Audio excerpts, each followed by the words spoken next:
Assalamualaikum warahmatullahi wabarakatuh. Perkenalkan, nama saya Muhammad Novian Subandi.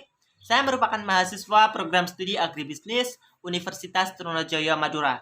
Saya dari kelas C, NIM saya adalah 200321100079.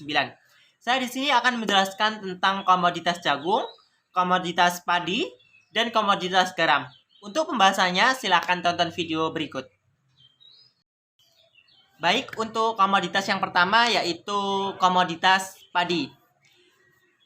Berdasarkan data Badan Pusat Statistik, luas panen padi di Indonesia pada tahun 2020 hanya mencapai 10,66 juta hektar atau mengalami penurunan sebesar 0,19% dibandingkan dengan tahun sebelumnya yaitu 2019 yang sejumlahnya 10,68 juta hektar atau 20,61 ribu hektar. Kemudian, permasalahan adalah alih fungsi lahan yang disebabkan karena mudahnya izin beralihnya lahan pertanian ke non-pertanian.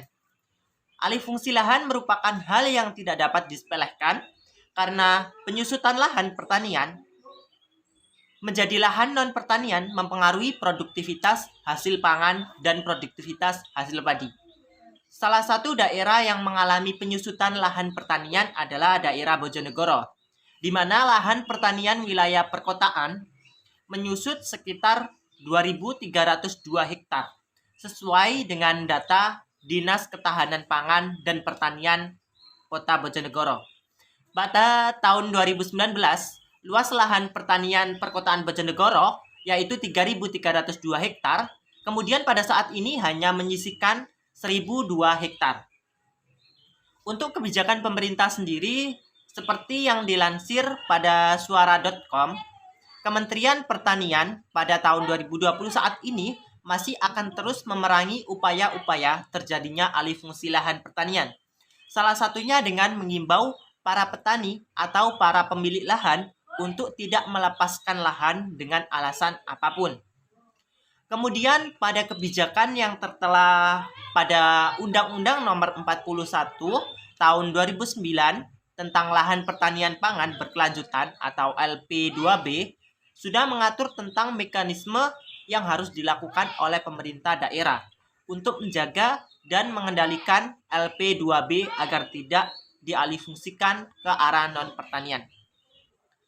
Selain itu, pemerintah pusat juga telah menetapkan 4 peraturan pemerintah sebagai turunan dari Undang-Undang LP2B tersebut yang seharusnya diimplementasikan untuk mewujudkan ketahanan pangan dan gizi nasional.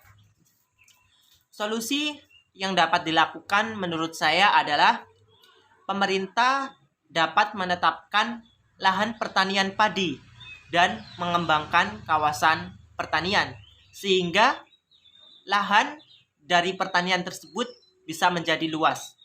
Perbandingan permasalahan Indonesia dengan luar negeri, seperti yang dilansir oleh bbc.com, bahwasanya negara Jepang merevolusi pertanian tanpa menggunakan lahan. Jadi, negara Jepang memanfaatkan sains dan teknologi untuk kegiatan pertanian. Kemudian pada komoditas kedua yaitu komoditas jagung. Dilansir pada G2 News pada tahun 2019, sentra produksi jagung menunjukkan harga pipilan kering kadar air 15 sampai dengan 17% menurun signifikan dari Rp 5.400 per kilogram menjadi Rp 3.650 gram. Di Kecamatan Pelayan yang memiliki luasan lahan 300 hektar, di mana awalnya harga panen mencapai Rp 4.000 per kilogram, namun seminggu kemudian harga anjlok menjadi Rp 3.500 per kilogram. Permasalahan ini juga terjadi di Kabupaten Sragen, di mana harga panen maupun setelahnya mencapai Rp 4.000 per kilogram dari harga awal sebesar Rp 5.000 per kilogram.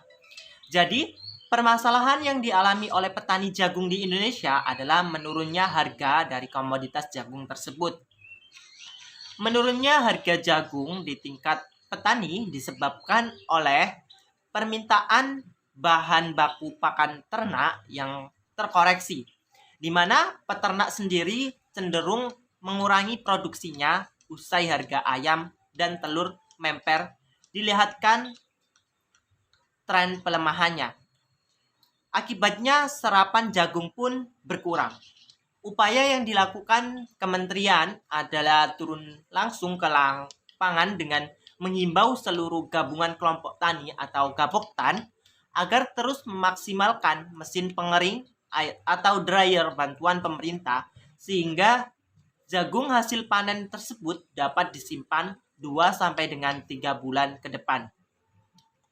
Kemudian berdasarkan peraturan Kementerian Perdagangan atau Permendak nomor 58 tahun 2018 tentang penetapan harga acuan pembelian di petani dan harga acuan penjualan di konsumen, harga pembelian pemerintah atau HPP untuk komoditas jagung senilai Rp 3.150 per kilogram. Untuk solusi sendiri yang dapat dilakukan menurut saya adalah salah satunya dengan melakukan tunda jual, di mana produksi jagung tidak langsung dijual, tetapi disimpan terlebih dahulu untuk menjaga produksi dan stabilitas harga. Kemudian dukungan peningkatan produksi dan produktivitas oleh pemerintah. Perbandingan permasalahan di Indonesia dengan luar negeri, seperti dilansir pada marketbusiness.com, bahwasanya Rusia dalam mengatasi menurunnya harga jagung dengan meningkatkan kualitas produksi komoditas jagung. Konsultan Agriculture Soft Essen dalam publikasi risetnya menyampaikan bahwasanya Rusia akan meningkatkan produksi jagung menuju level 13,7 ton pada musim 2016 sampai dengan 2017. Kemudian yang ketiga yaitu komoditas garam. Produksi garam di Indonesia selalu melimpah sepanjang tahun. Salah satu daerah penghasil garam adalah Madura. Setiap tahun produksi garam di Madura mencapai 3.999 ton karena mayoritas penduduknya bekerja sebagai petani garam.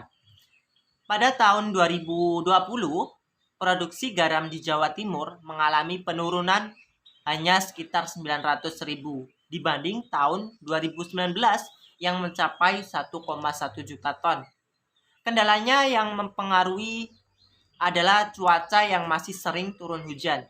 Sama halnya produksi garam rakyat nasional yang diperkirakan sekitar 2,1 juta ton turun dibanding tahun 2019 yang mencapai 2,9 juta ton.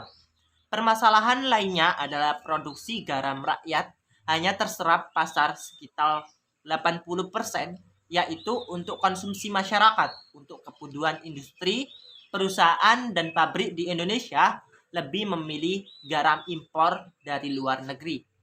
Pemerintah telah melakukan berbagai upaya melalui program peningkatan kualitas dan kuantitas garam rakyat, di antara melalui penerapan teknologi berupa geosciator atau membran. Kemudian untuk solusi yang dapat dilakukan adalah meningkatkan hasil kualitas dari produksi garam tersebut. Kemudian pabrik dan perusahaan mensubstitusi garam impor untuk kebutuhan industri dengan garam berstandar nasional Indonesia yang dihasilkan oleh petani lokal tersendiri. Terima kasih, demikian penjelasan tentang komoditas padi, komoditas jagung, komoditas garam. Apabila ada salah kata ataupun penyampaian informasi, saya mohon maaf yang sebesar-besarnya. Saya akhiri, wassalamualaikum warahmatullahi wabarakatuh.